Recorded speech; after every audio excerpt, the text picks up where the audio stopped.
Hello, in this video I'll talk about how to configure Google login authentication. First, you need to make a project in console.cloud.google.com. When you create a project, you need to create a credential by going to credentials, which can be found in the menu, API service and credentials. Click create credential and then click auth client ID.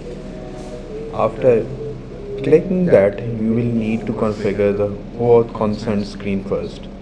I have already configured that,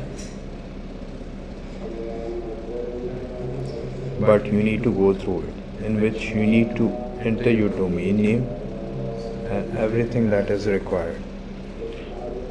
After everything is done, the client you need to re-click the OAuth client ID again.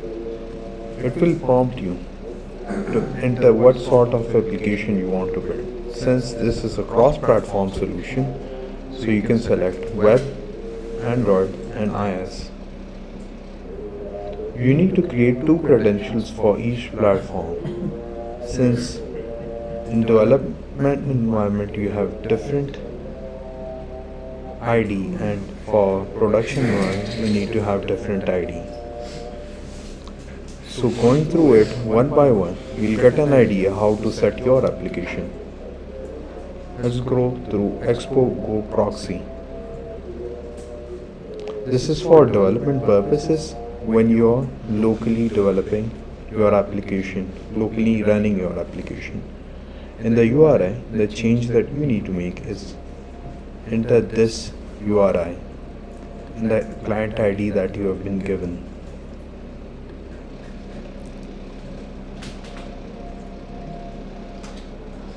When it's in production,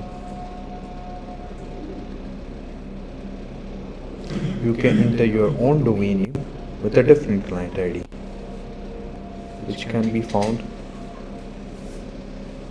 over here. If you are running localhost, you can enter it over here, your domain name and the client ID. You can set this information in your environment variables.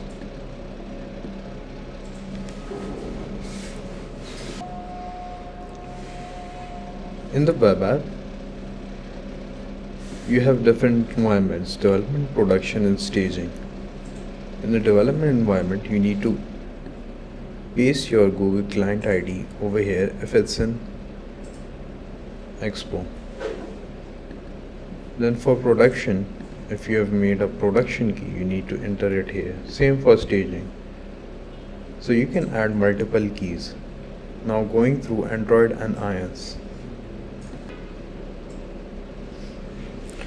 For iOS and Android, you need to create a new key, which can be found in create credentials OAuth client ID.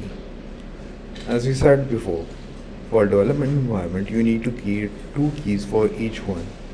Going through iOS, let's open this up. This is for development environment and you need to enter this bundle ID when you are in development or locally running your project. For Android, you need to do similar thing.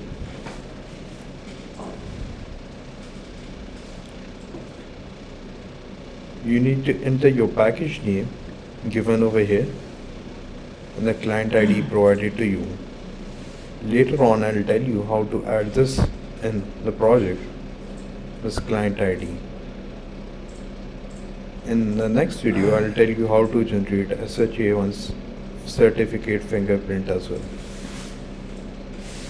For the production environment, you need to enter your bundle ID for the project, the name that you have set. For example, in our case, it's com.enatega.vendor with this fingerprint.